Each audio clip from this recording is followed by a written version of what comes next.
bonjour, and welcome to the Amateur Detective Club. This club is exactly how it sounds. A bunch of amateurs talking about their favorite mysteries. So if you encounter a real mystery or a murder, contact the proper authorities. Do not come to us. We do not know what we are doing. But enjoy the program. Allons-y. Let us begin.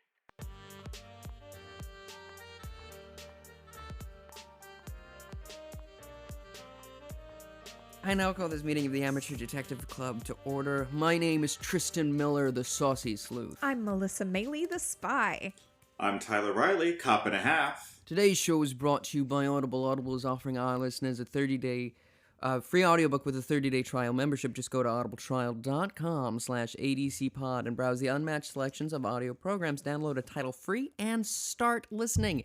It is that easy. Just go to audibletrial.com/ADCpod and start your free trial today. Not tomorrow, not next week, maybe someday, but it will be. The Casablanca is what I'm trying to say here.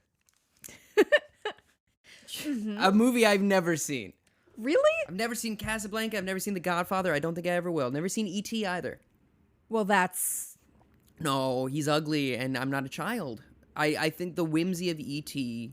is completely contingent on you having the point of view character of Elliot.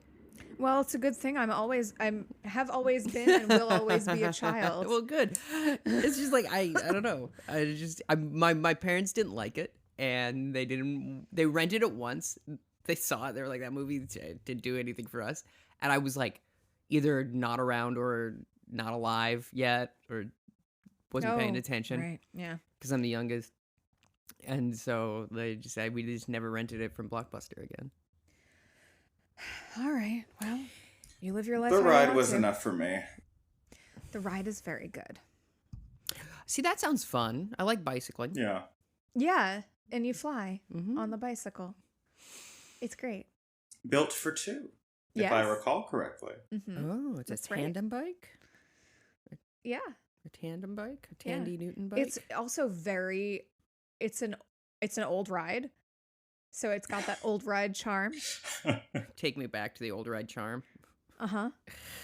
It's good. It's very good.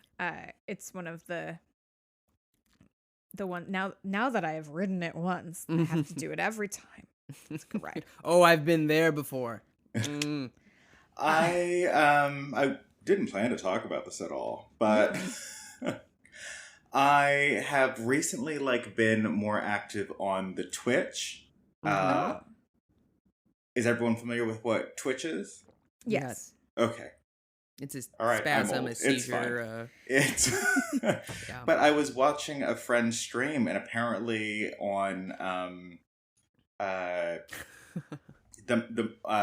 Minecraft, Yes. Mm-hmm. people have built Universal and the Disney parks full Ooh. out, so you can ride the rides in Minecraft. Cool. It's fascinating, really, because who has the time? Everyone this past year, Tyler. I know Yeah, you were employed through the entire pandemic, but some of us. No, but this was apparently a pre. Oh, really? At least from what I was understanding of the stream, some of this stuff was in existence for a few years now. Kids have a lot of time on their hands. Oh, Some people- I guess. They make some people can make Twitch their entire job. It's difficult, but you can do it. There's a 16-year-old kid that I heard about that, Yeah. he makes more money than his parents. Yeah. Just playing video games. It's wild. That's when you start charging rent as a parent. I Yeah. feel. Yeah, you'd start garnishing wages from your Yeah, right. my soul to the company. Especially with all that electricity. Yeah, you at least have to play the electric That's bill. actually That's really a fair good point. trade. You have to buy your own snacks, and you have to buy your own equipment, and you have to buy your own electricity. Oh, he does buy his own equipment. Mm-hmm. He did mention that he has gotten himself, the good monitors and the good chair and he has to have a fridge under his desk because he sits at his computer all day. And you have to have the good chair. Otherwise you're going to, Becky with a good chair. Hmm? I said Becky with a good chair? Yeah, Oh, yeah. Mm-hmm. that's a thing. Yeah, that's a thing I remembered. You know, you might be 16 and you can do Going on anything, but eventually you're going to break your body if you're sitting in a bad chair. Yeah, It's as true. someone who's Speaking of which, my stream on Twitch will start this month at an undetermined time. Yay! I will be streaming prior to the stream of me playing through Skyrim's Blood on the Ice quest, which is why I set up my Twitch account. But to reach like a certain status so that I can like chat and like do things like with people, I have to be of an affiliate status, which means I have to have like an already logged 500 minutes and 50 followers. just like that. Oh, okay. I know Rich once came upon you watching someone else's stream. Yeah, he watches, he subscribes to I think he subscribes. He might just watch my friend April's stream. She does video games and she sings. She's great. I believe her Twitch is at April Anonymous, and it's like April with a Y. Yeah, Rich mentioned to me that he saw you in the stream. He does, and I think that he found out about that because his friend Kyle has a stream, and she is friends with Kyle as well. So Small world. Yeah, yeah. Like Kyle Disney. is exactly, huh? All comes back together. Yeah, Kyle sings and does theater. He's an actor. Yeah. When you put those two things together, only one thing remains. Yeah, he's great too. He's a great singer. But yeah, speaking of rides, I am going to ride the subway for the first time in like in about 14 months this afternoon, and I am nervous about it. I'm sure it's fine. I'm fully vaccinated. I'm going to be wearing a mask and not touch any other person. That's also interesting because you haven't been on since the changes. Everyone, I don't know if you know, there's been a bunch of changes on the subway. You have to give them your shoes. Okay. And you have to CGI Tom Hanks is there, and he looks a little too realistic, and everyone's creeped out by it. I see what you're doing. Okay. Yeah. There's cookies and milk. No, but in actuality, it's a lot cleaner and there are fewer people, so it's a far superior service than it was before the pandemic. Great. Yeah, I still Depending on where you're going. Depending on where you're going, that's true. I would much rather be on NJ Transit at any given time than the subways that I have been on in the past few weeks. Because like a couple of times I've been over to your place in New Jersey, it's always been packed on that bus. Yeah. And when we went for your birthday last year, it was like packed and it was uncomfortable. I am much more afraid of buses than I am of the subway. Oh yeah. Because the thing about subway cars is, you know, if this subway car sucks, then you get off of it and there's another subway car. The bus is one bus. Yeah. Bus is bus. My friend Stan Teloui, he's a very funny comic. He does a bit that's like, that premise is that like one time he got robbed on a bus and he just had to stay on the bus. He just like went up to the bus driver. He just stood next to the bus. He's like, it's like, you good? He's like, yeah, I just gotta go home still. Like I didn't get to my stop, but I got jumped on the bus. Yeah. Wouldn't that also be the same on a train though? Like you're still like in transit. Car. Yeah, I mean, theoretically, you can go out. Like when I got kicked on the face. Yeah, in the but if subway, you're already robbed, like, oh, I'm gonna just is the next car more safe than the car I got robbed on? It might be.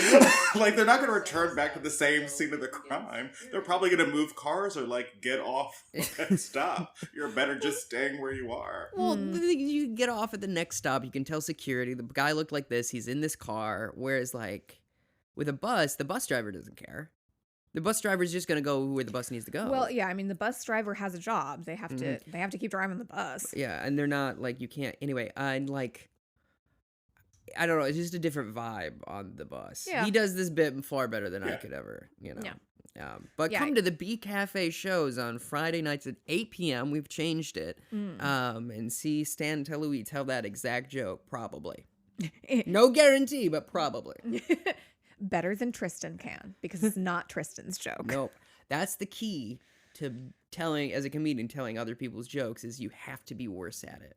Oh, I see. Because that way, if you're funnier than the other person, then they get mad. They go, "Hey, why are you doing my material better than me?" Unless they're dead, and then when I do Richard Pryor material, I kill. God. Yeah, I looked in my wallet at my Metro card, and it's like, no, I expired. Can I tell you 2 things? One, the Ditmars station, you can just use your phone. You can, that was a change that was made. Like, Apple Pay, they just, you can just bip. They're trying to slowly phase out Metro cards, which I think is bad for homeless people, but it's nice for me. And then the second thing is I got, at the beginning of this thing last March 1st of last year, I got a monthly long Metro card.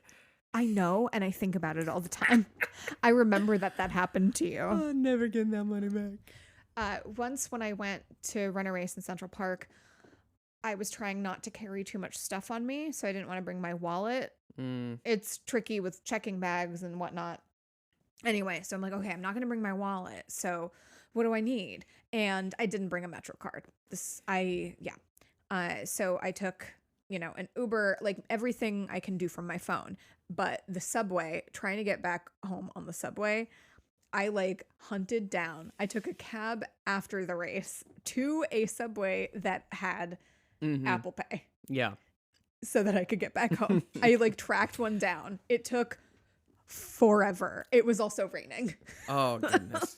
All of that stinks. But you're going to go get a haircut. That's why you're going into the city. Melissa in the big city. I am. I'm going into Manhattan. I've been Melissa takes Manhattan. Yes. I've been kind of in Manhattan a couple times during the pandemic. I have been in Manhattan a couple times, but not really very often. And I haven't had a haircut in 3 years. Wow. Because, what a life to live. Well, I didn't have hair for a while. I had a haircut right after I started chemo, right before it started falling out. And then when it started falling out, my friend shaved my head, which is so much better than just constantly watching hair come out of your head. And it's just been growing. I probably would have gotten one last year if it hadn't been for the global pandemic. But yeah, it has finally reached a point where it has taken over my face again. And we're gonna get a style. It's gonna be Are great. you gonna do the Beth Harmon look, the bob, the Queen's Gambit? Oh God, I wish. Are you gonna go bangs? Is Melissa gonna come back with bangs? No, I can't do bangs. I look like I'm 12. That's fine. It's not. Oh. Oh, can I tell you? 3 times within the last month, someone's thought I was 19 or 20. And it's because I started shaving. Actually, though. There you go. And I was like, oh, my driving instructor, when I told her my actual age, she leaned back as if she was watching Godzilla or something. She was shocked. But good, I'm glad. And the place you're going, it's look less ugly, right? That's their slogan. Their slogan, it's called Whistle Salon. And their slogan is look less ugly, which I enjoy very much. Which is not grammatically correct. Look fewer uglies, I believe, is Oh, that's right. Correct. Yeah. I'll let them know. Maybe they'll change it. So it's going to be a big day. Yeah, big day for Melissa. Melissa's big day. And then I am attending an awards ceremony over Zoom. Mm-hmm. Fingers crossed. Thank you. That she doesn't get it?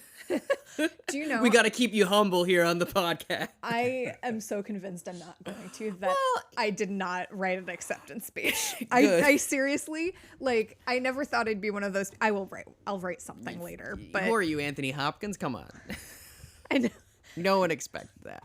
I'm just, I'm like, oh, I'm not going to win. It's going to be fine. But As another person who has been nominated and received an acting award But I was out of state at the time. Someone called, like, I was in this show a few years ago, and I got nominated for a thing. And I was in Minnesota at the time, so I couldn't accept it. I was out of state. So my friend at the time, I still have a video of him going, so this is what he texted me, and, it's just what it is. He's not here. He doesn't live here anymore. We'll mail it to him. Thanks very much. Yeah, I think I have a minute if I win. So I'm just going to be like, thank you to the company, the writer / director, and the whole cast, and thumbs up. Never thought I'd win an acting award in the year of our Lord 2020. So, yeah.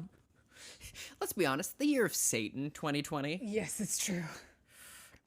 Lucifer's year. Lucifer's big year. Oh, God. No, I feel like it was the year we deserved as a society. You know what?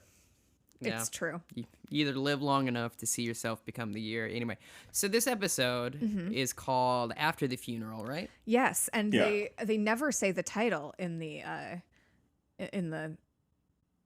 show. I'm making a joke because they say it about they say 300 yes, times. Yes, I was like very confused for a second. I'm sorry. I'm on DSL today, not Fios. Oh, I see. Yes. They say after the funeral So often. so many times. It could have been a drinking game. Everyone would have been drunk. But in a fun twist for our listeners, everything actually takes place before the funeral. Oh.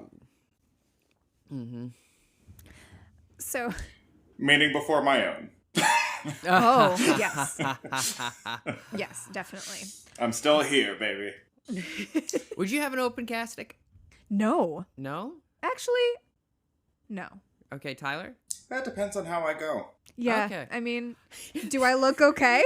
Yeah, if my head's gone, yes, absolutely. I want everyone to know. But as a kid, I was like, I hope I die sitting up. And my mom was like, what's wrong with you? I'm like, no. And I would put my arms like this. And I want to have an open casket funeral. And for the casket to be closed when everyone comes in. Sure. And then for them to go, oh, we forgot to open the casket. And then they open it up. And since I was sitting up, I would spring up and jump out and scare the bejesus out of everyone. For everyone who can't see Tristan, he is doing like the Thriller arms. Thriller arms, yeah. Yeah, like a zombie. Get what? He died as he lived, doing a corny joke. It's very Mr. Deeds of you. I'm here for it. Yeah. I just want to disappear and become one with the earth and everyone have a big party. That's with not the what appropriate amount of sadness. Do I want people to be sad? No, I will do something right before I die to make everyone angry with me, because that way they're not mad that I'm gone. No, because the thing is, if I were angry with you right before you died, Oh, you'd feel guilty. That's even better. great. Then you're always I will haunt you. Gosh. He died You're as he such a lived. George. It'll make sense later, listeners. Do we start at the funeral at the train car? At the funeral. No, train car. Train Oh. car. We flash back to the funeral, 'cause but it we doesn't- start. Oh, okay. Well, it's like it's weird. Like it's not the funeral. It's the will reading. Like they're in the train car, and Mr. the lawyer. May I please say, Poirot gives a line that is so expositional. He goes, I just demand to know why I've been kidnapped, and you are taking me on this train so quickly across the English countryside. And it's like, okay, you really had to set the scene, didn't you? I think it worked. I think It did. worked. It was very funny. It was very Poirot, yes. but it was just... Yeah, I thought we did have a scene at the funeral real We quick. do. It before just this. comes a little bit later. Oh. Okay. It's like very close to this. Okay. Because the solicitor is speaking with Poirot about the funeral and the will at the same time. No, no, because Melissa, you're correct, because it opens on the funeral because we get a pan of everybody, right? And then it lingers on Michael Fassbender, who is in this episode, along with a bunch of other well-known actors, but not as well-known as Michael Fassbender. yeah, I thought so, but I mean, I could be wrong. Either way, that is a thing that happens. Yes. And we do see the casket go in for cremation, which is wild. They just open the oven and they just go with the body, and it's like, okay, on site. I mean, you don't see the body. It is a closed casket, thank goodness. But If I was cremated, I would want an open casket. I want you to look at my face and see the flames engulf. Flames on the side of my face. But we're also getting this interjected with the solicitor speaking with Poirot. And he is, recounting this for him as we are also flashing to the funeral, we're flashing to the will reading, blah, blah, blah, blah, back and forth, exposition. The funeral is of that, I can't remember the fella's name. Oh, goodness. Pardon me. But the guy that died, he has a family. His name is Richard. Thank you. His name is Richard. He has a family. And he has, and they're all at the funeral, and they all go to the will reading. It's very Knives Out in that way. But there's George, which is Michael Fassbender, Timothy, who is an old invalid, and his wife, Marge. I want to say something like that. Maud, thank you. Then there's a couple that are involved in the theater whose names I can't recall.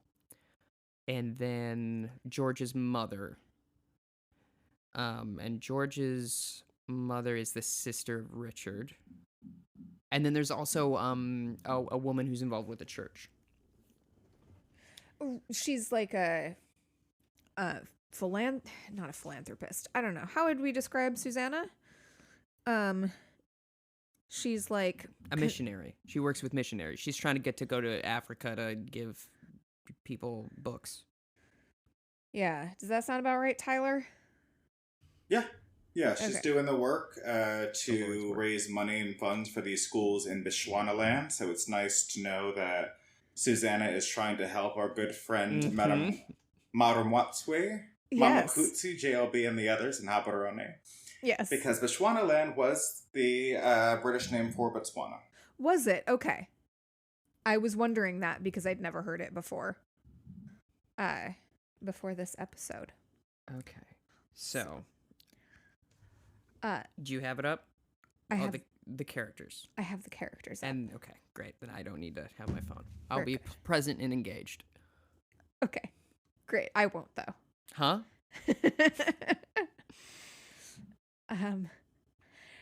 So essentially we learn that George is the favorite, right? Yes. Everyone thinks he's going to get everything and no one else is going to get a darn thing. Why don't we just take all the characters and their relationships to kind of set the scene? Yeah? Okay, I will I don't know that I'm going to be able to associate which one's which. I believe I can. So, you have Richard Abernethy, who is the dead guy. And Maud Abernethy is his sister. Okay. Who is married to Timothy, who is the invalid. Okay. And then George Abernethy is Michael Fassbender, who is the nephew of Richard. Yeah, his mom is Helen, right? Helen, who's therefore Richard's sister. And then no, I'm so sorry. Maud is is related by marriage. Because Timothy. It's Richard Leo, who is deceased, and Timothy. Okay. Leo is the father who died in the war. That is the father of George. Got it. And was married to Helen. Okay. Was married to Helen. Okay. And then where do the other people come in? It's very confusing. I'm sorry. Rosamond, Susanna, are cousins of George. Right. Rosamond is married to Michael. They're both actors in London. Yes, okay. There we go. Thank you very much. Because that is, unfortunately, very important to the plot of who is related to whom. Yes. And Cora is... also a sibling of Richard, Leo, and... okay. Richard, Leo, and Timothy. Okay. who they Okay. haven't seen in 20 years because she married this penniless artist and was kind of cut out. Right. And she's weird. Yeah, so. no one enjoys dealing with her. Okay. Okay, so they're all at the will reading, and the solicitor says it's going to be split up equally except for George, which is the inverse of what everyone expected. And everyone's very excited about the money and not sad at all about Richard croaking. It does seem that way. By the way, I thought we were just going through that, and I wasn't aware that that was for the podcast. Oh no, that was. Okay. That's so because like the listeners need to know who's related to whom. Okay, great. No, I thought we were getting it straight before like Oh, I see. saying it on the pod. I mean, if That's- you want to do that too, that's fine. Let me know. It's fine. I'm sure it's fine. But yes, Cora she comes on screen and she's the only one who's wearing like, a peacock feather kind of colored scarf and like heavy makeup and like a weird hat, and I'm like, it's my favorite character. Like, I'm going to love her. She's Same. such a weirdo. And before the will is read, she's going to the butler. She's like, do you remember when we used to go play in the treehouse? And he's like, yes, ma'am. I said you remember this. Thank you. Yes, I do, and you were just as strange as you were that day, my dear. I terribly, please, someone call on me. Anything. I'll scrape doo-doo off a foot. I don't want to speak to this woman. I know, and I didn't get it, because it wasn't like she was awful. She was just... No, I'm going to say No, something I mean, but I xenophobic. think there's just like a time and a place, Yes. There's just, we're just coming from a funeral. Like, can you just calm down? Like, no, like, it's like this weird dichotomy. She's been away from the family for so long because of her family's prejudices. Yeah. And you think so. come back and you have this moment where you get to see things that you haven't seen in all this time, but it's also a very somber occasion for everyone there. Yeah. I do hope that at my funeral, people exchange fun stories. And I mean, I want the appropriate amount of sadness, but like, let's also have a party too. You know what I'm going to tell? What story I'm going to tell, Melissa? Oh, boy. I'm going to tell him about the time you said, I hope that people tell stories at my funeral. This moment right now, I'm going to tell him all about it. I'm going to go, hey, you know what you wanted? Oh. I thought, I just like... You I just astral blacked project. out. Yeah, you like went to another freaking planet. I was I like, did. what is happening? No, I'm like, oh no, did I just say that? And I forgot? No, I'm just in this moment. Oh, I see. So you're going to take this moment and make it a story at my funeral, assuming that I predeceased you. Well, now I'm gonna tell everybody about the time that you thought you'd already said something. Great. Any moment with you, Melissa, is a story for your funeral later. That's why you should live life to the fullest, kids. Carpe diem, boys. Exactly right. So that people can tell good stories at your funeral. Rob a bank. Okay. I might just hire actors to replace y'all at my funeral. Please do. Just give everybody like the wrong address, and I just hire people like to speak on my behalf. Please do. I think my favorite part of this conversation is assuming that we will all be at each other's funerals. Oh, I won't be at yours because I'll be dead. I'm gone. Okay. I'm gone. We all know that. Nah, baby, it's a race to the finish. I'll see. Tyler's not doing well. I better start drinking again. Hang on. Tristan Miller's in the hospital? And I just throw myself down a flight of stairs. Did you and I running towards the same flight of stairs from the movie The Joker? Just please. Oh my goodness. Oh, I still haven't seen that. Yeah, I haven't either. But I've seen the staircase. So Cora is there and she's being quirky. She's being Cora. quirky. Yes, this is just before the will reading. They have the will reading. We find out George didn't inherit a thing. Bum, bum, bum, bum. And George gets grumpy and starts drinking heavily. Yeah, he storms out. Mm-hmm. Yeah. And then afterwards, they're all in the parlor talking about what they're going to do with their money, which is very distasteful. It is. And Cora goes, well, you know he was murdered, right? Yeah. And everyone was like, excuse? It's like, oh, no, I mean, I just, things come into my mind. Don't forget about it. But yeah, I think but he wasn't. He might have been murdered, but it did probably not. But it's nothing. But yeah, he was definitely killed. Yeah. So essentially after that, we get another cut back to Poirot and the solicitor on the train. And Poirot's like, oh, okay. So I want to talk to this Cora woman. Mm-hmm. And he says, well, Guess what? you can't because she's dead. Bum, bum, Bum, bum, bum. And I'm not gonna lie, at this part in the episode, I did stop caring quite a lot. Really? Because I was all in on Cora when I met her. I was like, I can't wait for the Poirot interactions with this woman because they're gonna be fantastic.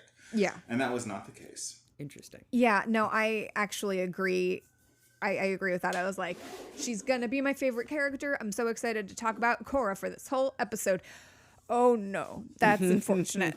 Yeah. So, I mean, all of these other people seem very boring. That's interesting. Oh, I love every single one of these characters. They got more interesting as it went on, but the way they were presented at first, I'm Sure, like, yeah, they're all obnoxious. it's also just the same person, but in one's an Different old man settings. and one's a young lady. They all have the very same bad attitude. Yeah. Which works. They're family. Yeah. Oh yeah. We're seeing it. Exactly. No wonder you didn't like your cool, quirky aunt. Because y'all are trash. That's right. There's a couple of other actors besides Fassbender in this that are recognizable. I can't remember. I believe it's Fassbender's mother, George's mother, is in Harry Potter. She's Geraldine James. Oh, you're absolutely right. Yeah, she so does. you stay winning. Now that there's always a Harry Potter actor in these. There's also quite a few Downton Abbey major players in this episode as well. Yeah. And That every single actor in this episode, except for maybe one, have also appeared in Midsummer Murders. Which essentially is kind of like our SVU. Every actor in New York has been on SVU at least once in their life. And I feel like that's the same for Midsummer Murder in England. I see. That makes a lot of sense. Yes, Lucy Punch plays Susanna Henderson, Yes. and she looked so familiar to me. She's been in a bunch Do you know of stuff. what it might be? Where it was for me? What is it? Hot Fuzz. The movie Hot It Fuzz? might be. She's the actress that gets murdered in Hot Fuzz. Oh, okay. Yeah. Yeah, but they're just Yeah, even if you don't know they're. Everyone looked familiar. Oh yeah, Kevin Doyle, who plays Inspector Morton, looks very familiar to me in his IMDb. Is that Kevin Doyle? Downton. Well, he's one of the people I recognize from Downton. Yeah. Okay. And then the fella that plays Timothy, he's been in a bunch of stuff, right? Yeah. He looked. yeah. I was like, oh, I can't engage with this. He just looks so familiar. Yeah, But- absolutely. He's done a bunch, but I remember him particularly from Death in Paradise, I think, an episode he did. That's where I've seen him. That show's so good. Oh, okay. So good. We should cover it at some point. It's We will, or I will leave the pod. Oh well, I guess we have to. all right. Now that's a threat that I have on you forever. I know. We'll just keep promising that we Yeah. will pull you along with us until. Until one of us We'll string dies, you and then up. at the funeral, we'll review Death in Paradise. Not Death at a Funeral, which is also a very good film. Not mystery enough. No, That's true. unfortunately. Yes. So it is said that a burglar came in to Cora's house and killed her with a hatchet while stealing stuff. Someone says she's been hacked to death, and I said out loud, ugh. Yeah. And then Poirot goes to see the body, and it's very dramatic. It cuts beautifully because it cuts to her hand falling out off of the morgue Oh, slab. yeah. Yeah, that's and then right. it pans. It's a really funny shot. Sorry, I want to stop and talk about something that happened that I forgot about that I just need to address before I forget. Yeah. Please do. When we first arrive to the estate proper, Enterbury, what is it called? The estate? I wasn't Give a paying guess. attention to that. I'm sorry. There's some. It begins with an E. Great. But they're at the estate for the first time, and all of the service staff, house staff, is outside. And we get this moment of just like this butler pinching the maid's ass. And I was like, why did we need this? And I can't confirm, but I feel like a man directed this episode, because why? Like, can I tell you, there's a who lot of else would attitude towards think women. about that? Yeah, that's fair. Can I tell you, I was in the middle of doing. I was in between doing things yesterday when I watched this. I missed a lot of this episode. I was like packing, and so I missed that. That's like it so happens weird. like so quickly, and it's never like brought up or even suggested again that like It's these so service weird. people in the house like are even, you know, anything. I don't even think we see them again. Like, it was just the most bizarre choice. That's so strange. There was like, a man did this. Yes, you're correct. Yeah. The director is a person named Maurice Phillips, who I would assume is a man. But there you have it. Okay, that's weird. And Yeah. does Poirot meet the family before Cora dies, or does it No. it goes straight to... Yeah. Okay, so the shot... the shot is beautiful. It's her hand dropping down, and then it pans up to Poirot's face, who looks at one of the people in the room, who then looks at the other person in the room, who then looks at the other person in the room, and then the third person looks up into the ceiling like they're all looking at something. It's like a bit. It's really funny. It's Yeah. very solid. Yeah.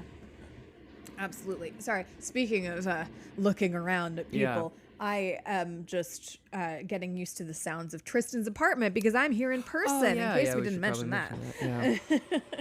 And then where do we go? Do we go to her house? Or do we start talking to some of the other folks? I think we do go to the Cora's house for the Yes. first time, and we're introduced to not her maid, because she only does light dusting and cooking. Mm-hmm. The rough stuff is left to a woman from the village. Yes. And her name is Miss Gilchrist. Mm-hmm. And Miss Gilchrist is essentially has been her companion for years. Mm-hmm. And we find out that Cora is an amateur artist. She fancies herself an artist and, buys all these paintings from, I don't know, yard sales or whatever. And Also legitimate sales. and legitimate sales as well. Found this on the street. I thought I'd like it. You know, Yeah. that's how I got that painting. Yeah. I found it on the street, cleaned it up. There you go. New York's wonderful.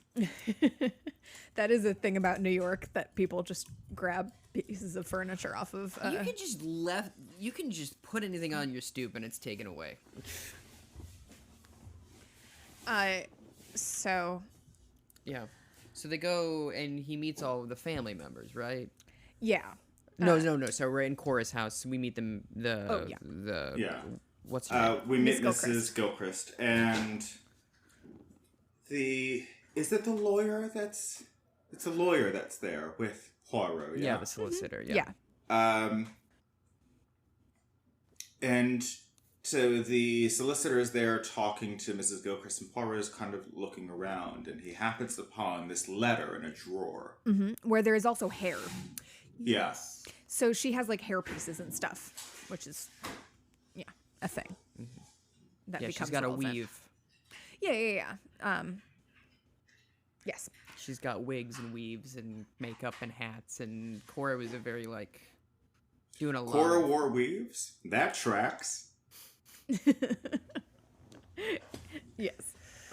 But yes, she does find this letter, Tyler, as you were saying. Yes, and... Oh, gosh. We go to that house so many times, I don't want to get ahead of myself. I don't think you are. I But- think that they do read the letter, pretty immediately. Yeah, but not there. Oh. They wait for, another time later, because Poirot makes a big thing. I took this from the house. Got it. Okay. That might be it for this moment with Mrs. Gilchrist. Just I about. believe so, yeah. Yeah. We just get an introduction. We at a certain point cut to Susanna at a church talking about, Raising funds. Oh, wait. Sorry. That's Maybe I missed this. But did we talk about at the coroner's time of death? No, we did not No. talk about the time of death. Okay. She was murdered. The body was found the day after the funeral. So now they're questioning where everybody was the day after the funeral. right. This is Yes. very important. Thank you, Tyler. That is a pretty key question of this investigation, isn't it? Yeah. So we do go to the church, and we are seeing Susanna raising funds for her trip to Africa, etc., etc.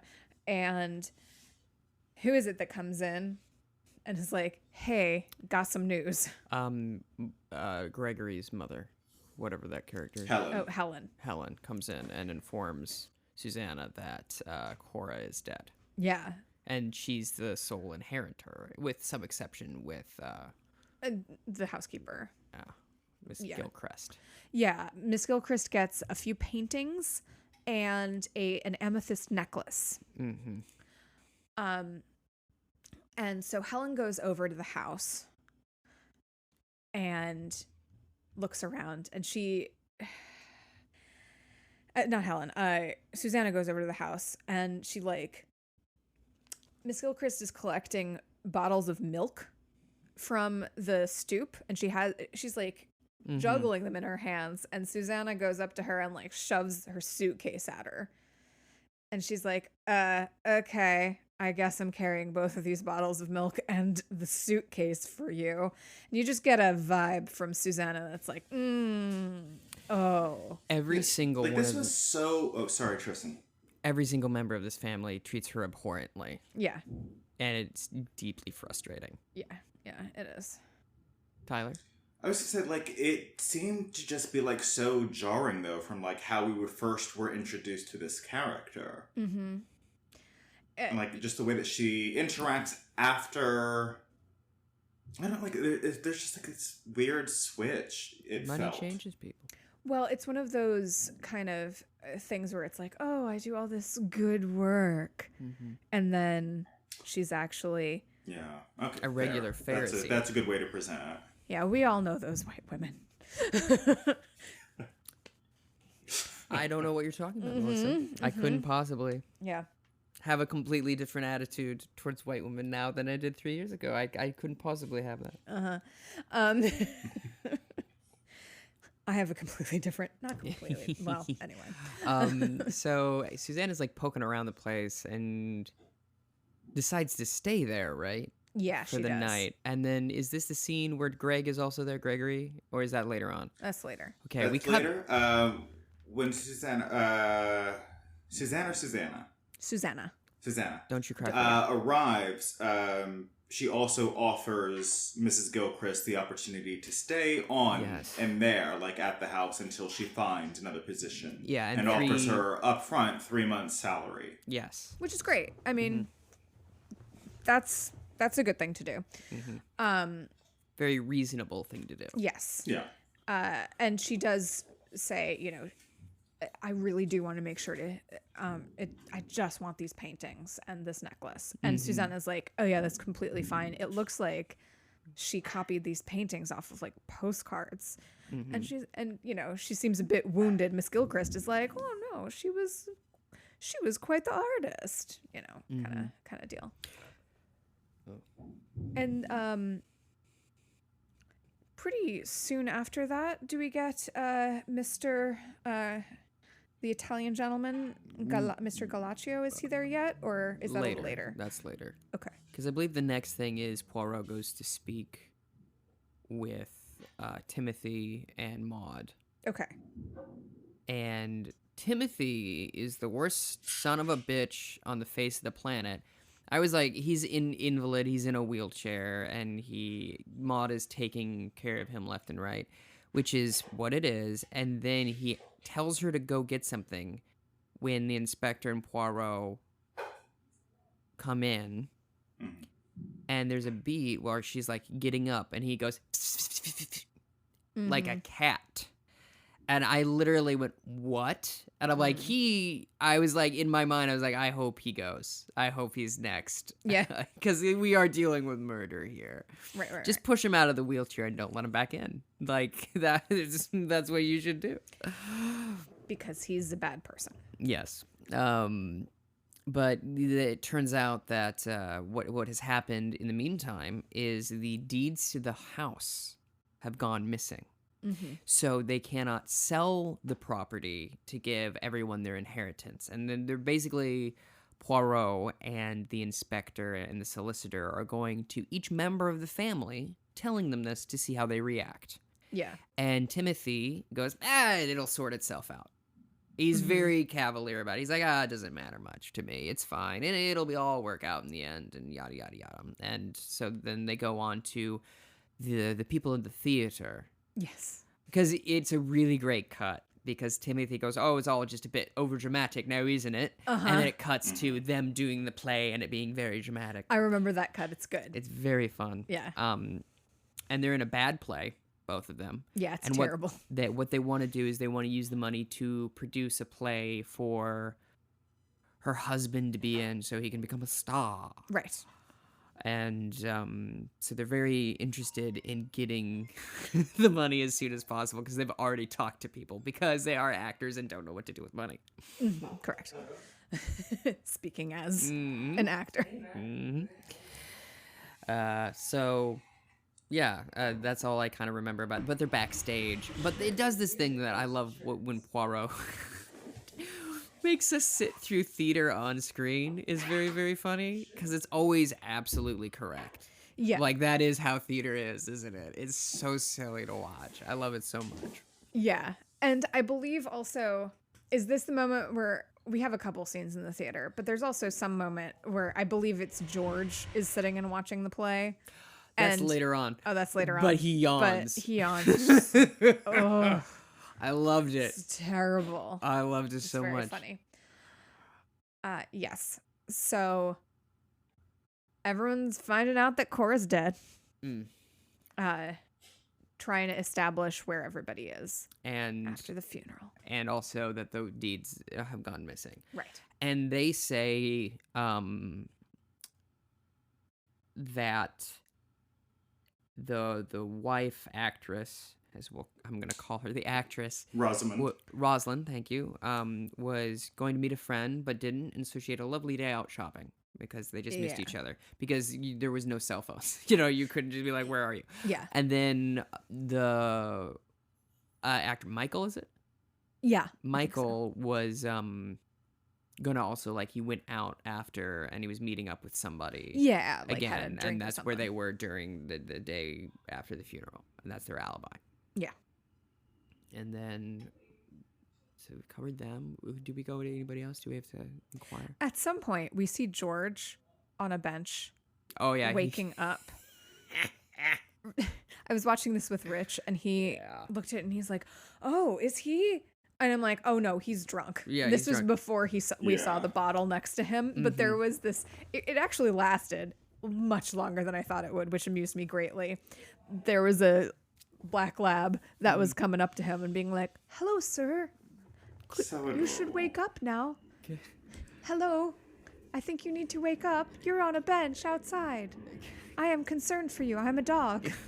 And really unearth the true mystery of this episode of who is this dog's owner? Can I adopt this dog? Yeah. Where is dog now? Where's dog now? Right.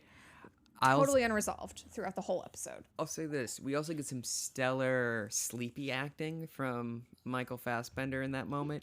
Because it is like, it's really hard to convince people that you're actually asleep when you're not. Like, that's one of the, I think, trickier things to do as an actor. And the thing that a lot of actors will do is they'll wake up and then, like, they'll be present immediately. But it takes the dog a few times to even get him to move. It was very realistic. But he's on the bench, the dog wakes him up, and he's been drinking, and he's been not dealing with anything particularly well. Right. And I truly don't remember what that goes into. It's just a fun scene. I think it was earlier, to be honest. Yeah, I think so too. And then We also let's just talk about Gregory for a minute here. George? George, yeah, I've been calling him Greg for a while. You did a couple times. It's but fine. It's fine. We called him George earlier. George. He's the one who's left out of the will. He's the one that's left out of the will. Played by Fassbender. Yes, Michael Fassbender, who I wish you could see the face that I'm making now, because all of Michael Fassbender's acting is just this. Yeah, he looks It's just mildly that. concerned. All the time, like everything he's ever done, he's just like, okay, well, yes, Yeah, he looks deep in thought, Yeah. which somehow works. No, it works for film acting. Yeah, it On stage they'd be like, "What's he doing? Is he Right. trying to remember a line? What's happening?" But anyhow, George also has a tension with Susanna, who has a tension with Susanna, and they go out to dinner, and she's like, "You really have to stop getting drunk," and he's like, "I'm gonna do what I want. I'm sad." Right.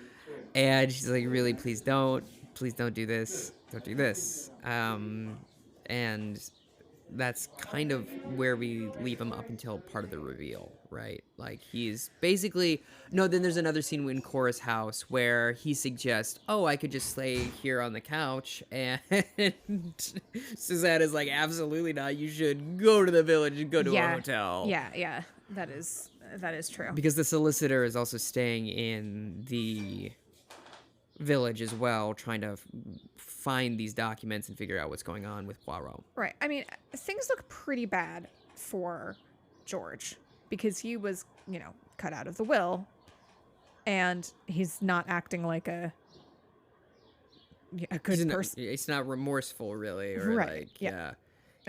We find out that he had a fight with Richard, Yes. the night before. Richard was prone to changing his will. He changed his will like a bunch of times. But so it's like, okay, well, it's totally plausible that he just real quick changed his will right before he died. Yeah, at some point Richard changes the will, and there was a fight a couple of days before Richard passed away with George, and we eventually find out what that is about. I'm just gonna say now because I like going character by character because it makes more sense. George is Richard's son. Yes. Which cobbles everything up, and that's why he was the favorite nephew. Sure. Yeah. It also comes out. So eventually we do read this letter that Poirot found, right? This is Yeah. Poirot takes this letter out, and it says, essentially, look, someone's trying to kill me. Right? Yeah. Yeah. That's basically it. Essentially, yeah. I don't recall the letter at all, so yeah. He had gone to see her as well. They had a visit before he died where he was like, I am very sick, but I think someone's trying to poison me. And it's obviously a huge problem. So hey, if I go, now you know. Yes, it was, we found that out because of Mrs. Gilchrist commenting about the visit. Yes, exactly. So they're trying to figure out, obviously, who had a motive for killing him. Also, again, seems like George seems sus, as the kids say. Yes. Okay. And then it turns out that with the actors, they were both lying, but they were covering for each other. And there's this scene with the solicitor and Poirot after they do all their first investigations for getting all the alibis, and Poirot, the solicitor's like, well, that's all very strange. And he's like, they're all lying to me. Every single one of them is. No one is telling me the truth. Right. And he's like, oh, really? And so it turns out the actors, I guess that's revealed way later on, but they have a conversation between the two of them where they both know that they were not where they said they were, and then they're going to decide to talk about it later, basically. And then Timothy and Maud show up to the estate and decide to stay there. Timothy has said, well, why should George's mother's name? Can you please? Helen. Helen. Why should Helen get all the use of the servants on the estate when I'm also just as entitled to it, as I'm the sole remaining brother of Richard? So he makes Maud drive him over, and she's fixing the car and everything. She's doing everything for this man. And so they are staying there on the estate as well. So that is a thing that happens. Okay, we get Cora's... Is it Cora's husband? Yeah, they're fully married. So what happened... Ex-husband. Ex-husband. What had happened? They do specify that when the husband arrives to Cora's home. So they're Protestant. Those Protestant Italians. Well, if he's Catholic, he can't get divorced. I mean... He better not. He's going to hell. He's already an artist, so he was already going there. Yeah, so exactly. Of course. No, I'm a Protestant Italian, but there's only like two of us, me and my dad. So yes. That's why it's really important that we get your funeral right. It's the last one that's going to happen, a Protestant and an Italian funeral. It's going to be the last one that ever occurs on Ever. And he comes over and starts talking about all these paintings. Yeah. And because he's an artist too, right? Yes. He's a painter. He's a painter. I hardly know her. They're both painters, but then again, no. They're talking about he's talking about all these paintings that she has, and it's like, you know, they're pretty worthless. Yeah. And they seem to have, they got divorced, but they seem to be like pretty they simpatico. corresponded very often, according to Mrs. Gilchrist. Like, they used to write to each other. Yeah. From my understanding, the implication was they got divorced because of pressure from the family. Oh, because he's Italian? Because he's an artist. Oh. That was the indication of why she was cut off from the family. Yeah. And I believe she was like trying, in my mind, I filled in the blank of like, oh, she divorced him to try and like get back into the good graces of the family. But maybe that might have been just me filling in a blank. Yeah. Either way, he's Italian. He's there. He knows about art. And he's like, these paintings aren't very good or worth much money, even the ones she bought and didn't just paint herself. Yeah. Like, basically, it's like, bless her heart. She thought she was great, and she's... And Mrs. Gilchrist is like, oh, yes, you're right, because her father was a painter and an artist, and she knows all about paintings also. And so that's one of the reasons Miss Cora got along with Miss Gilchrist, because they could talk about painting. Yes. Miss Gilchrist's father was a painter. Yes. Right. Yeah. So he leaves. He leaves. He pieces out. Yep. It's very charming though, because he and Poirot, the solicitor is there also, and he's kind of like, because Poirot and he are like speaking in French and Italian in front of this English guy, and he's like, I have no idea what's happening. It's very, very funny. It was fun because I understood what he was saying in Italian. You know what? I understood what the people who were speaking English said, so, you know, we all understood something, Melissa. Yeah. I only understood the subtext of the scene, nothing spoken. Because you have intuition. You have that. Yeah. Tyler's intuition, as they say famously. Yeah, I really like doing the thing where someone else is in the room with me and someone is speaking Italian on the TV, and I'm like, oh, he said I'm sorry. Piacere means please. Whereas all I hear is what's a camera?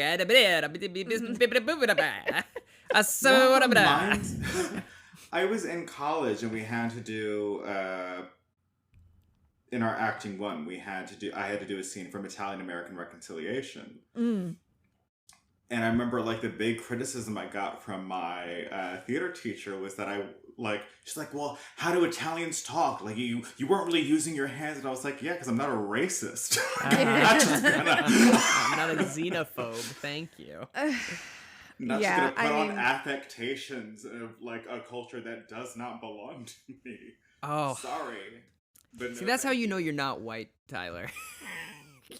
I will jump. I will be Italian American as soon as I possibly can for a bit. Are you kidding me? You know, that's... There's like one accent I can do, and it's Italian these days. Any other accent, I'll get in trouble for. Well, that's fair. Yes. Yeah. I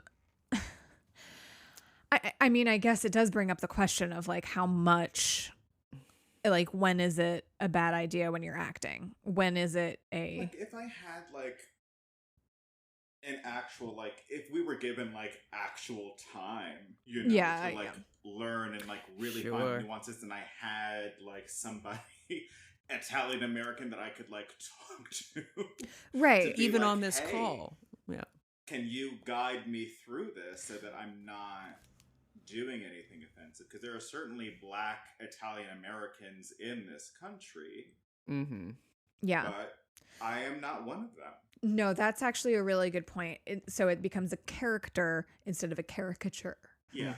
And that's the distinction. Yeah, makes a lot Black of people sense. could certainly play the role, but, like, I was not the Black person for that role. Right. Yeah, because I mean, like, I could play certainly an Irish person. Oh, I get mad at you for that. Okay. If you're full Italian, you can't play an Irish person. We know this. This is known. We have a feud. Do you not know this? The Irish Italian American feud. Have you not seen Gangs of New York? No, I'm aware. Only British people should play Irish people. Oh goodness. Oh, I made myself laugh because your face got it was a beautiful moment of like you got genuinely concerned, then you're like he's doing a bit, and then he went back to concerned, and it's like when is he gonna shut up? It was a full spectrum. Wow. You miss being in the same room with me, did you? We've really gotten to a point where Tristan knows me well enough to know exactly the difference between concern and when are you going to shut up, Tristan. Oh, yeah. 100%. I'm a younger sibling. I know the look. No, yeah.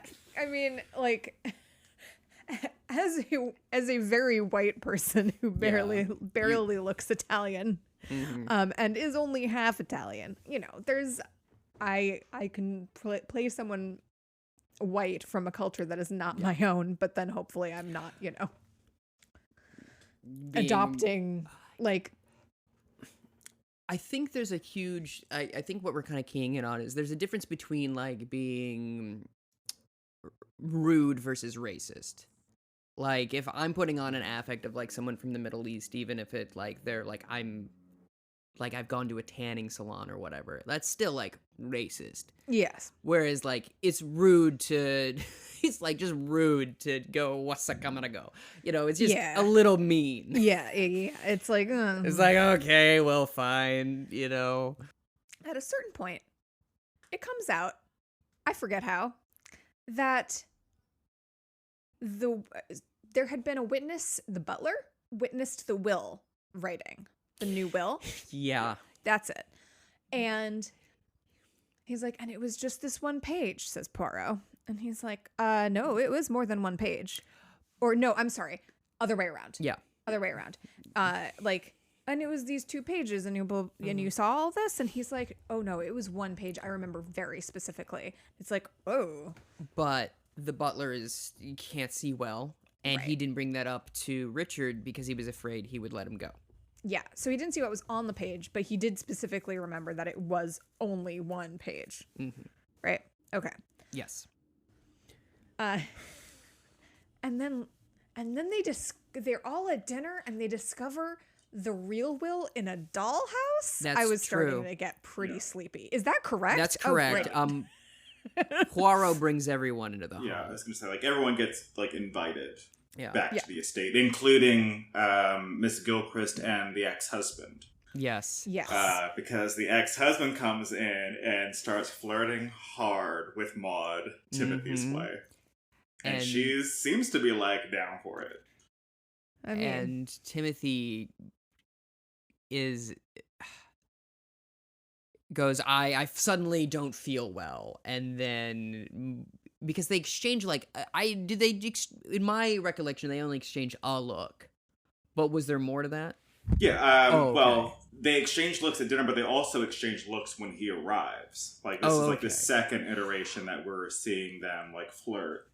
And it's not even verbal, though. It's just looks. And Timothy got so upset that he makes this woman basically take him to bed. And then Maud comes back and tells Miss Gilchrist to, like, prepare a snack. And she's like, I don't work here.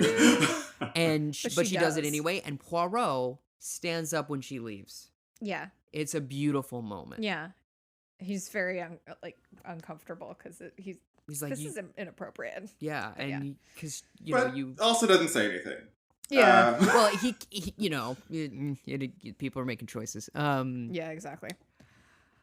Action speaks louder than words, I guess. But there's also a discussion of how nice the table is, and then that's going to be like, I want to keep things rather than sell the estate, and they all kind of bicker about that. It's the whole. Yeah, they bicker about a malachite table. Yes. And they're, remarking about like how, like, why would you need it? Like, we could use it and like sell it and blah blah blah. And Miss Gilchrist is like, oh, why would you do that though? Like, it has like these lovely, wax flowers and blah blah blah blah blah. Mm-hmm.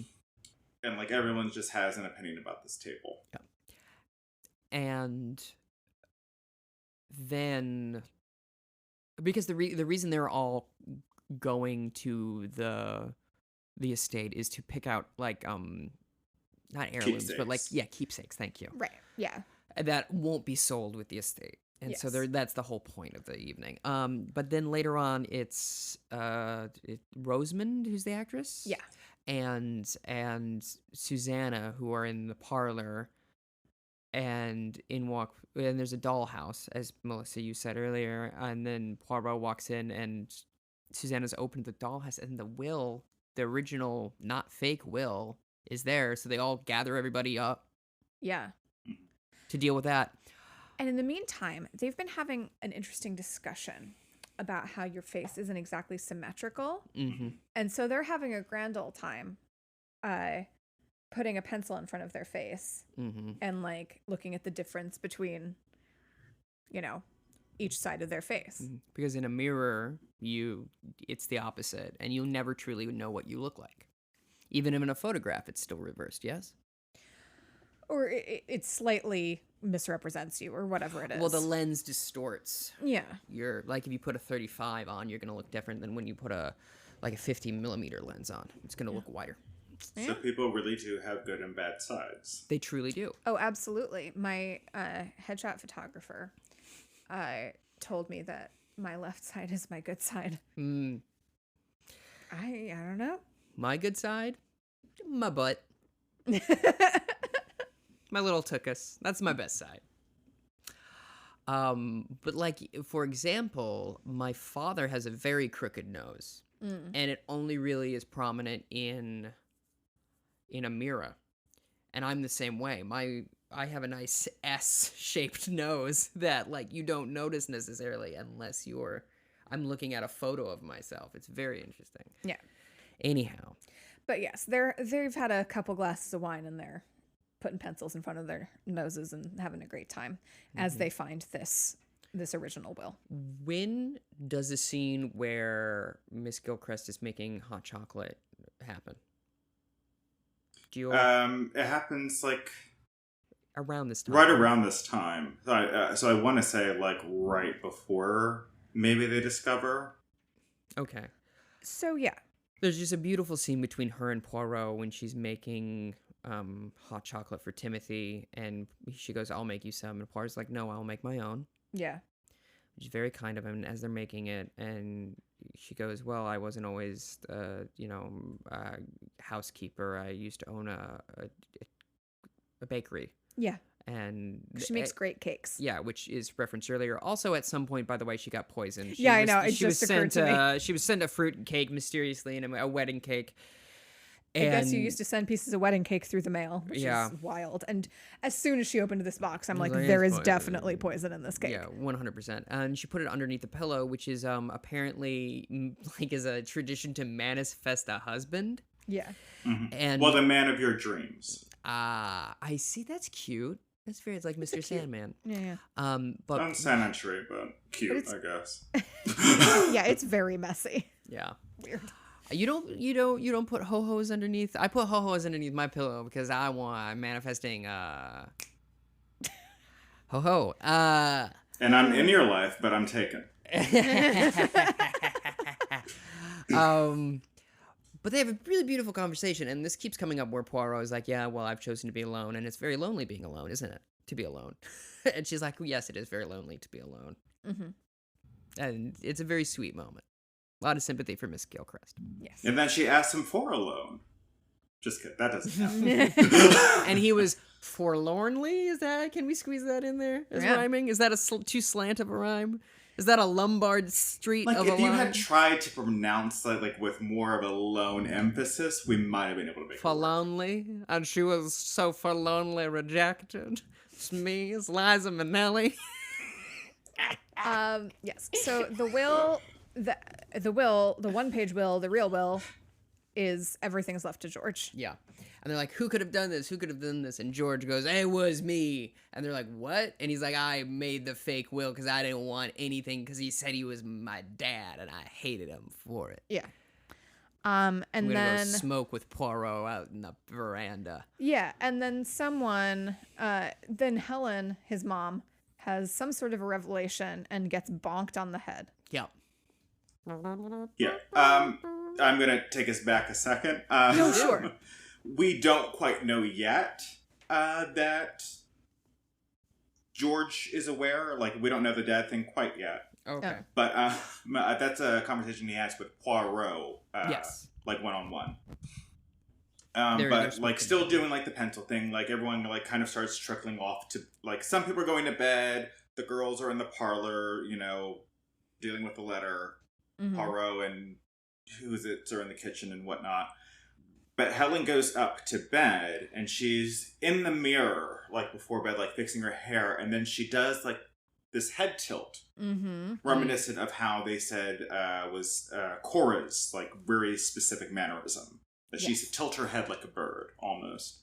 Right. And in doing so, Helen is struck by this revelation while she's looking in the mirror, rushes downstairs, and calls up the solicitor to say, you know, I just had the oddest realization of something, and I feel almost crazy, like, suggesting this. It's, like, it's so weird. She's really drawing it out and so vague. And then she gets bonked. Yes, and she passes out. And is sent to the hospital. Right. Très dramatic. Yes. And then the Oh, following... and then it's the father revelation in the morning. Yes, Yes. yeah. So do you want to take that so I can cut it better? You can say, and then the next day. Oh, and then the next day, they're all gathered around to kind of talk. And then the next day. No. I just I keep going. I had a thought that I needed to keep to myself. Please continue. And the thought was, wouldn't it be funny if I interrupted him after? And then you did it yourself. And I was like, God Well, damn it, son of a it wasn't bastard. funny until now. So can you please take it again for me, champ? Oh gosh, now I lost my place. Okay, and then the next day, they're like, she's been rushed off to the hospital. They're all having dinner. They're like, oh, how terrible. But then they're still talking about the money, and Miss, the housekeeper's like, you're all horrible people for not being concerned about George's mother. And George comes in. He's already drinking. It's like 10 a.m. They're like, who could have done the fake will? Who could have done it? And he goes, it was me. I did the fake will. It was me. I didn't want anything because... And then he storms out, and Poirot's like, okay, what was that about? And he goes, well, Richard was my father, and I didn't cotton to that, and I wanted to prove him wrong. Yeah. So I switched the wills when they were sitting in a car, which is very like, why would you ever leave a will just sitting in a car? Anyway. To be fair, like, he does, like, open the solicitor's briefcase, which is sitting on the floor of the car, and replaces the envelope. Like, it's a little bit more involved. There's not just a will just like sitting face blows up out in the the window. back seat. It says in big letters, last will and testament, where anyone can read it from the window. Like like the contract Ursula makes for Ariel. Ha, ha, ha, ha. Or it's not, a blank sheet of paper that just so happens to, the reappearing ink just happens to reappear. And then the Italian gentleman comes back, drives up in a motor car. No, sorry. Then the inspector comes. And the inspector is like, well, we want to arrest so-and-so. And he's like, not yet. I'm waiting on a crucial piece of evidence. We didn't mention that Poirot did send the ex-husband away on a commission. Yes. And then the inspector comes and is like, can we arrest somebody? No, not yet. I'm waiting on something. What is it? I don't know. Then the ex-husband comes and he goes, it's that. And then there was the inspector gives him a piece of information that makes everything fit. What is it? Yeah, we didn't talk about this at all. Oh, Jiminy Christmas. Yeah, nuns. Nuns were in the nuns. house. Oh, yeah. Dios mío, the nuns.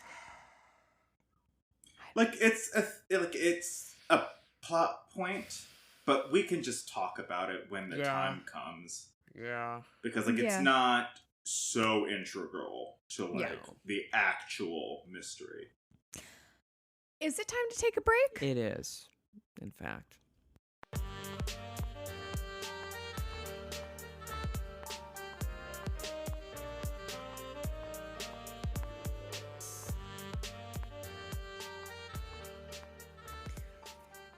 Hey everybody, thanks so much for listening to the podcast.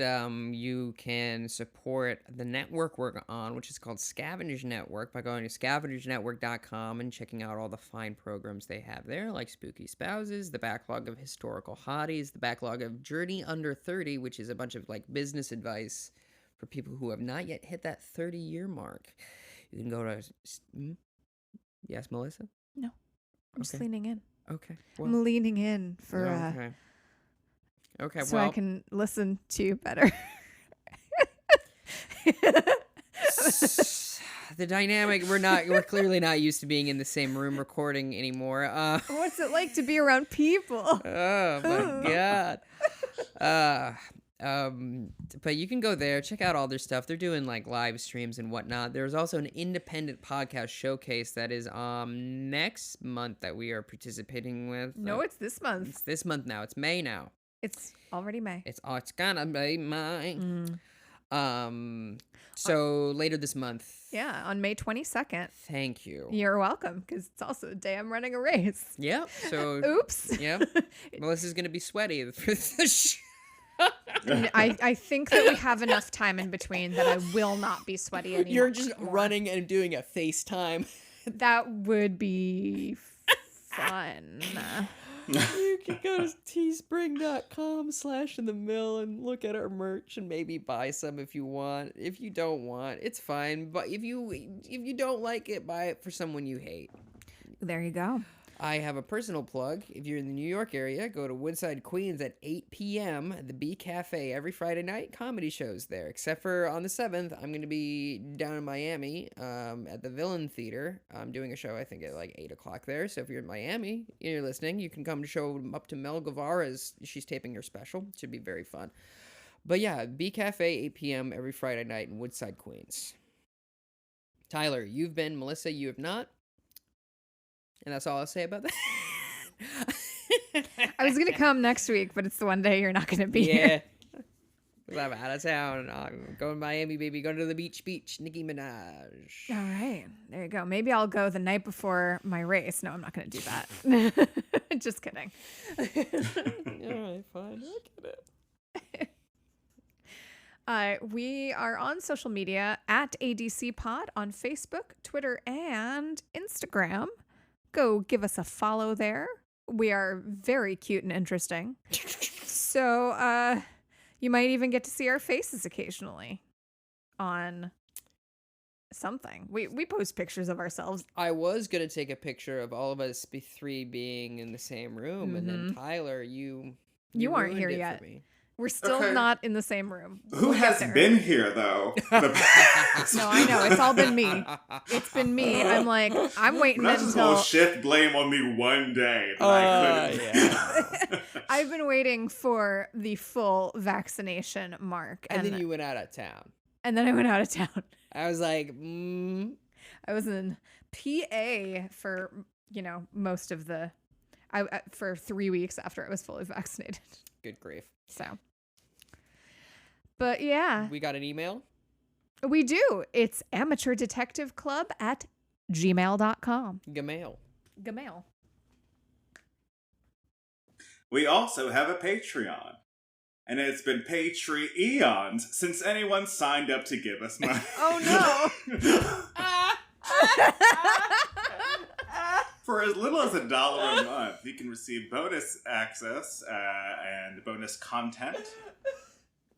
You can also have limited access to our Discord channel for as low as $1 a month. $1 a month. Visit us at patreon.com/adcpod today. Money, please. As is required. I also have a personal plug. Oh, yeah. Please do. Shoot, go for it. I am directing a live in-person show in Long Island City, Queens at Culture Lab LIC at the Plaxel Gallery, May 15th through 17th, as well as the 22nd through 24th. We have 6 performances that will be live in person as well as streamed. For those of you who cannot be in the area, and for those who wish to just remain home and quarantined. Live your life. We're giving you a plethora of options to enjoy this particular piece of Rajiv Joseph's gruesome playground injuries, produced by Company of Fools, at Foolsco on Instagram and Twitter. Heck yeah. I'm so excited I'm going to go in person. I'm going to do it. It's going to be the first show I see, I think. And she won't come to my thing. or Tristan's will be the first thing I see. It's a race What now. time? Yeah. What time? Mine will be the first play. Yes, you have exactly. seen. The day you show up, I'm going to put up a play. I'm going to stop the comedy show and be like, no. You don't understand. Oh, I've seen I'm your doing setup. all of I will Carrie call Fisher's the police wishful and drinking like right this production cannot happen. What time is your show on Friday? All performances are at 8 p.m. Okay. We will go live at 8 p.m. and the stream will also happen at 8 p.m. As is required in me by the great state of Indiana. Butt soup. Thank you, Rich Gerboto, for your support. What was that pronunciation? Gerber. Rich Gerber.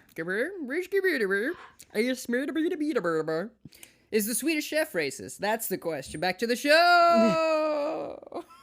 Probably.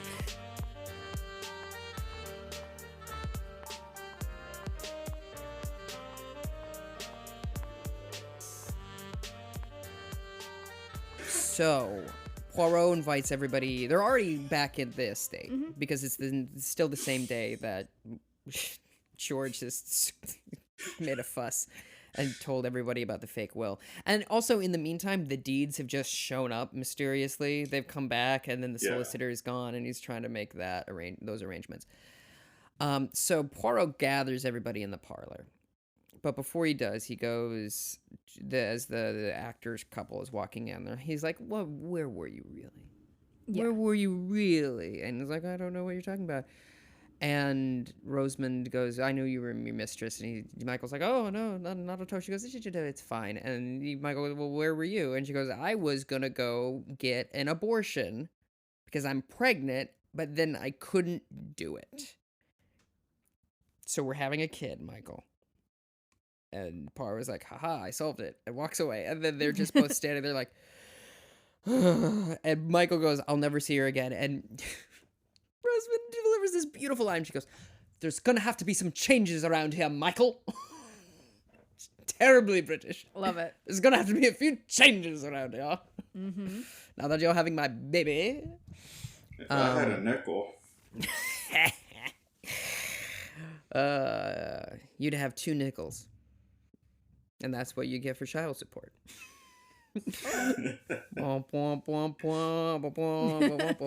So then they're all in the room, and it turns out Timothy's not an invalid. He can fully walk. He's been faking the whole time. Why is that? Do you remember, Tyler? For just sympathy? I don't remember if it was... Right. Yeah, I don't remember why, like, that was such, like, a thing. Like, him faking it. Like, I don't remember. I'm getting a little I can figure it out from Oh, here. okay. So he's broke. He's the Mhm. one that I believe stole the deeds. Yes. So he's been faking it since the funeral. Mhm. Not Oh, right. Yes. because he stole the deeds during the funeral because Maud was the only one that went to the funeral and she delayed it, and he stole the deeds so it couldn't be sold right away Mhm. in hopes that he would just inherit the estate, I think, or something weird like that. But he stole the deeds and then he put them back because he got scared. It was a bad plan. Yeah, it was Yeah. weird. It didn't work out. And then the way George and Susanna were lying is they got a hotel together to go visit Cora the next day to ask her about the wild thing she proposed, which that was that Richard had been murdered. But then they just ended up having sex. Yeah, we got some cousin love in this. You know that Most classic people, B-52 really song, enjoy Cousin when, Love. with family around. Hmm. Suzanne loves when her family comes over to hang out, Now, Tyler, behave yourself. We're in public now. Oh dear. That was very funny. Yeah. Yeah, which explains the whole tension that they have but it's also played to be like, oh, maybe they're in cahoots and ooh, yeah. Right. But I was like, oh no, that's No. guilt. That's guilt for being horny because you're related. And I can not imagine being attracted to my cousin. you've never had a hot cousin? Not to me. Okay.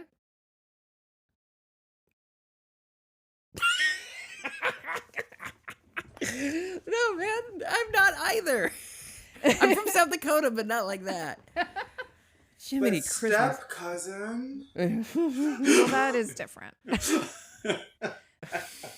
Oh, I don't know. It depends on how long if it's a step, if you're not blood related, it depends on Third cousin twice removed on your mother's side, But like even So. first cousins, it's uncomfortably legal Yeah. in so many places in this country, and I cannot with it. You can't engage. Yeah. No. You cannot engage. And I respect that, and I can't engage either, mostly because I come from a family of uggos. God. That's not true. That's not true. I'm just being goofy. Sorry, Tristan's mom. Yeah. But yeah, so they were boinking, and there's this really beautiful choice that they make. She starts crying, and Michael Fassbender reaches for her hand to console her, and she's like, "Get away from me." We did it once. Never It was a again. mistake. Yeah. Very big mistake. And Yes. And then it turns out, that what is her name? Griswold, Grindelwald, Gilchrist. was disguised as Cora After the funeral. after the funeral, titularly. Mhm. After dark, after the funeral. Was she the woman in white after the funeral? Yes. And so she planted the idea of Richard being murdered in everyone's head when in fact he was just very ill and he died of natural causes. Yep. And then she murdered Cora Mhm. in order to get a Rembrandt painting that she covered up. Because when Poirot goes, and when he first meets Miss Gilchrist, there's fresh paint smells. And she's like, oh, yes, I paint too. Yeah. It's fine. And he's like, oh, how nice for you. And then she's made a painting from a postcard that Susanna recognized, but it couldn't possibly be because the thing There was in a the peer. postcard wasn't there from now, and Cora always painted from what she saw. Right. And that was the point that Miss Gilchrist was making. She's like, oh, it can't be from a postcard. It can't be. But Susanna was like, no, I'm pretty sure she was I'm painting looking from at the postcard Yeah, right now. this is definitely from a postcard. And what gave it away was she was tilting her head to the wrong direction as Cora because she was in the mirror. Yeah. And this is the realization that Helen made. Yeah, she was like doing the Stanislavski, an actor prepares thing, where she was like preparing for the character in the mirror. Yeah. And it looked right to her, Yeah. but it wasn't the right side. And that's what Mhm. Helen realized. Helen's fine, by the way. She's okay. Yeah. And then they take her away, and as she's going, she does the character of Cora. It's very disturbing and It strange. is. It's very weird, and Poirot is really shaken by it Yeah. because up until that point, she has this long monologue of like, you don't know what it's like to be, ignored and treated this way, and it's all very reasonable, wanting, vengeance Yeah. for people treating her poorly and losing her bakery and all of this. And then that slips out, and Poirot is like, maybe she's nuts. She goes, maybe you should go to an asylum. Yeah. Can I tell you what's stupid about the word asylum for like mental health? Yeah. Because asylum means to be safe, Right. and that is not what occurs in that building. No. Absolutely not. Ironic. Yes, If indeed. I learned anything from Batman Arkham Asylum, Yes. it is that asylums are not safe. That's right. That's exactly what you're supposed to take away from that. Batman's about a billionaire punching mentally ill people in the streets. That's what he does. We stand our Republican kings. Oh. Yeah, Batman's absolutely a Republican. Oh. Yeah. You kidding me? So is Superman. Yeah. They love beating up minorities. And Yeah. all of those Captain things. America Are you is kidding a me? Republican. He voted for Bush twice. He But voted then for he Trump voted too, but for he just did not tell anybody. It's like, oh my gosh, like he is out of control. Here's some money.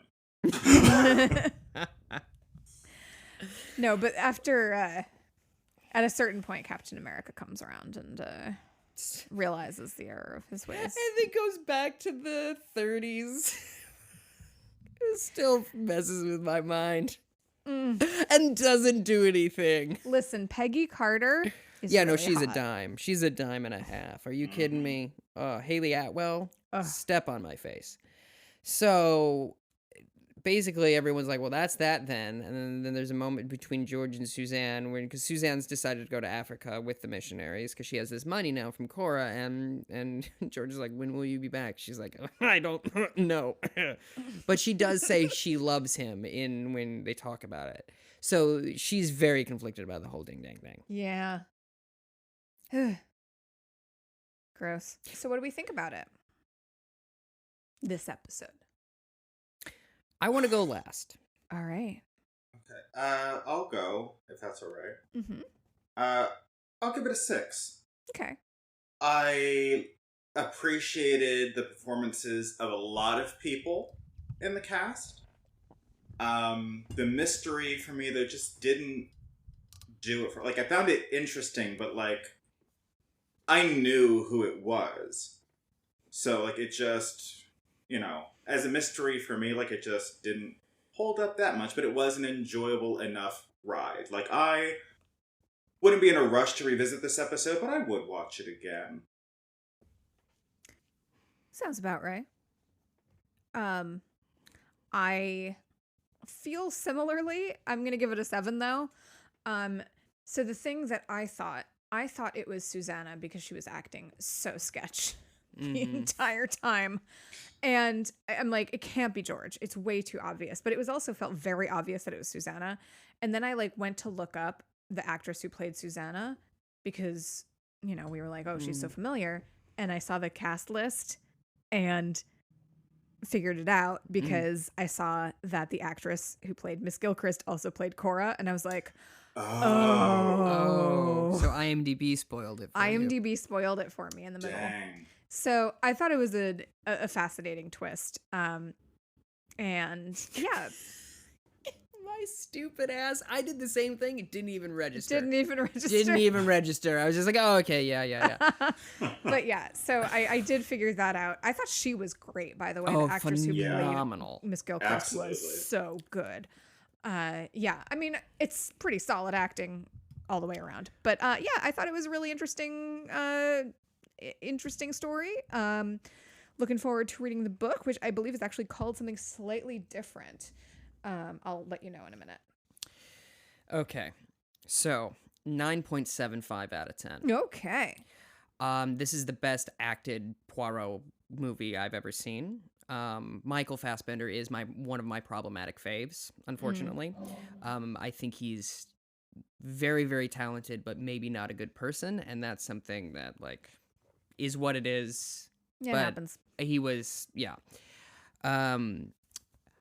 However, also the rest of the supporting cast was just like there was no weak link in the chain whatsoever at any point.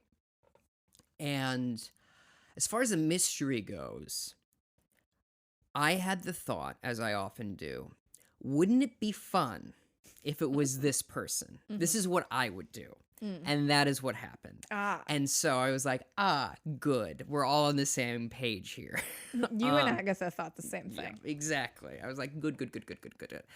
The way it was shot was beautiful. The edits were funny and also good. And then also, I don't want to get it into too much because of the fact that that Michael is who he is, but his performance specifically is, for me personally, everything you want out of an actor. He is free of concern of any sort of artifice in this. He's just such a phenomenal job. And he's also very funny. All of the characters are very funny, and by being like terrible people. Yeah. Because even the old man going was like awful, but also at a certain point, like, yeah, that's a very fun acting choice. You saw all the actors like at their best, if that makes sense. Yeah. They're all out here being decisive, which was beautiful. The music in this episode was gorgeous. Oh, interesting. I thought it was weird. Oh, I thought it was beautiful. It almost sounded like a John Williams score. It was phenomenal. I didn't think it was bad, to be clear. I'm sorry to just jump on your thing. It just, it was, I didn't think it was bad music. It just felt out of place. Interesting. To me.